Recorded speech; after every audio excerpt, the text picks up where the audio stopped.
تو امام اعظم جو تھے حیرت میں مبتلا ہو گئے، انہوں نے کہا میری تو پہلی ملاقات ہے، انہوں نے مجھے نام سے پکارا، یہ کیا بات ہے؟ انہوں نے عرض کیا کہ حضرت آپ کو میرا نام کیسے معلوم؟ انہوں نے جواباً فرمایا سیما فی وجوہہم، سیماہم فی وجوہہم، کہ وہ جو قرآن حکیم میں آتا ہے نا کہ ان کی جو پیشانیاں ہیں اس پہ سجدوں کے نشان ہوتے ہیں،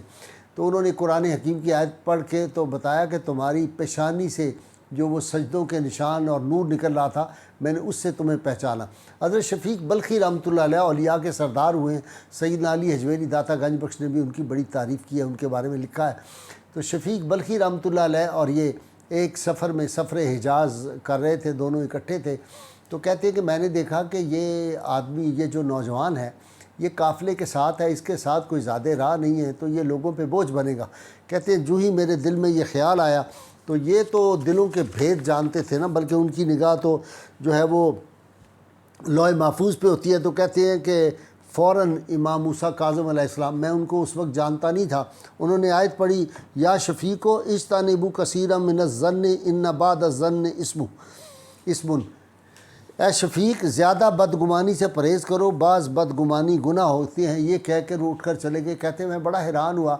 ہم اگلی منزل پہ پہنچے تو میں نے دیکھا وہ عبادت کرتے ہیں اور بہت زیادہ زار و قطار روتے ہیں، اور رقیق القلبی ان کے ہاں بہت ہے۔ میں بڑا متاثر ہوا، میں ان کے قریب جا کے دیکھا تو وہ ایک کنویں سے پانی لینے لگے تھے، تو ان کے ہاتھ میں جو کوزہ تھا، جس کو ہم لوٹا بھی کہتے ہیں آج کی زبان میں، لیکن لوٹا کوئی اچھا لفظ نہیں ہے، کوزہ لفظ ہے یہ فارسی کا، وہ کوزہ گر گیا۔ تو کہتے ہیں کہ وہ جب کوزہ گر گیا تو نکالنے کے لیے کوئی چیز نہیں تھی، کوئی رسی نہیں تھی، کوئی ڈور نہیں تھی، تو انہوں نے آسمان کی طرف دیکھا اور عرض کیا بارگاہ الہی میں کہ یا اللہ میرے پاس تو کوئی سامان اور ہے نہیں نکالنے کے لیے، یہ میرا کوزہ گر گیا ہے اور تو ہی میرا وارث ہے، تو ہی میرا مالک ہے۔ کہتے اتنی دیر میں دیکھا تو پانی اوپر آ گیا اور وہ کوزہ جو تھا وہ آپ نے پکڑ لیا، اس کو پکڑ کے اس میں پانی تھا۔ تھوڑی دیر کے بعد انہوں نے، مجھے یوں لگا کہ انہوں نے زمین سے اٹھائی خاک یا ریت جو تھی اس میں انہوں نے ڈال دی کوزے میں، اور ہاتھ سے اس کو ہلا کے انہوں نے پینا شروع کر دیا۔ ان کے چہرے سے تاثرات یہ لگ رہے تھے کہ بڑا وہ اس کا ذائقہ بہت اعلیٰ ہے۔ کہتے ہیں انہوں نے جب پی لیا اس کو یا کھا لیا تو میں نے کہا کچھ بچا ہوا مجھے بھی عطا کر دیں، میرے دل میں ہے یہ کوئی ابدال ہے، یہ بہت بڑا کوئی ولی اللہ ہے۔ انہوں نے میری طرف بڑھا دیا۔ کہتے جب میں نے وہ پیا تو اس میں ایسی لذت تھی،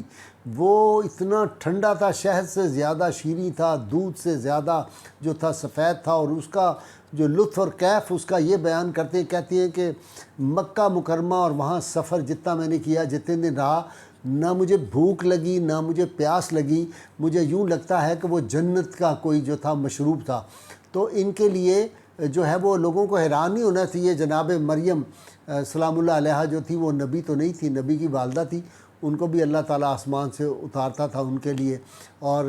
جناب موسیٰ علیہ السلام کی قوم کے لیے من و سلوہ جو ہے آسمان سے اترا۔ تو اللہ تعالیٰ ہر دور میں اپنے جو نیک بندے ہوتے ہیں ان کے لیے یہ چیزیں جو ہے اتارتے ہیں۔ سیدنا عبد القادر جیلانی کے لیے بھی جو تھے وہ آسمان سے چیزیں اترتی تھی، کھانے اترتے تھے۔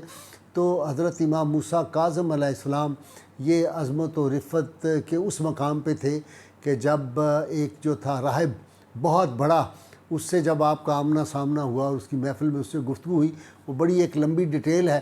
تو اس نے کہا میں ایسے سوال کرتا ہوں جس کا دنیا میں کوئی آدمی جواب نہیں دے سکتا۔ تو آپ نے مسکراتے مسکراتے اس کے سارے سوالوں کے جواب دیے، جس کے جواب میں ایک بات جو میں نے سنانی ہے اس میں وہ یہ تھی، اس نے کہا مجھے بتائیے کہ جنت کی جو کنجی ہے وہ سونے کی ہے کہ چاندی کی ہے؟ آپ نے فرمایا نہ سونے کی ہے نہ چاندی کی ہے، وہ لا الہ الا اللہ محمد رسول اللہ ہے، جو یہ پڑھے تو جنت کی جو چابی ہے وہ جنت کا دروازہ اس سے کھل جاتا ہے۔ بس اس نے یہ سنا اور پھر وہ کلمہ پڑھ کے مسلمان ہو گیا، اور اس کے ساتھ جو اس کے ماننے والے تھے وہ بھی اس وقت سینکڑوں کی تعداد میں تھے، وہ سارے مسلمان ہو گئے۔ آج کا دور ہوتا تو سیدنا امام موسیٰ کاظم علیہ السلام پہ مقدمہ درج ہو جاتا، وہ کہتے کہ تم نے ان کو مسلمان کیوں کیا، ان کو زبردستی تم نے مسلمان کیا ہے، یا آج تو نہیں کلمہ پڑھتے 90 دن ہم انتظار کرتے ہیں۔ یہ ہمارے صاحبان اقتدار کو غور کرنا چاہیے اس طرف، یہ بہت بڑا گناہ ہو جائے گا اگر اس طرح کی بات کی۔ لوگوں کو رسول اللہ صلی اللہ علیہ وسلم فرماتے ہیں میری امت بڑھاؤ